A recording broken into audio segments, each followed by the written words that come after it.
And here we have our BTA 140. This one is a battery-powered auger. A few changes from the gas unit to the battery-powered unit. You notice we've put the controls on the right-hand side. We still have that quick stop. We've recessed the unit inside the bull bars, and we've put the gearbox or the auger bit attachment closer to the body of the person using it. This way they get a little bit better control on it. We're getting about one battery pack to about 2 gas tanks worth of gasoline on these 2 units.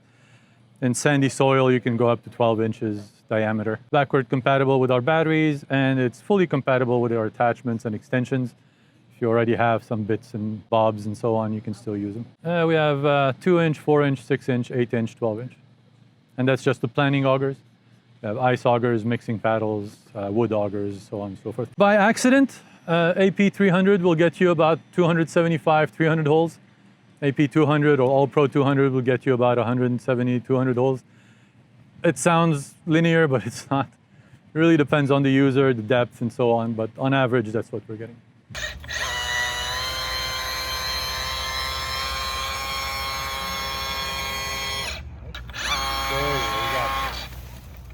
Exactly. Nice. The whole purpose of the augers.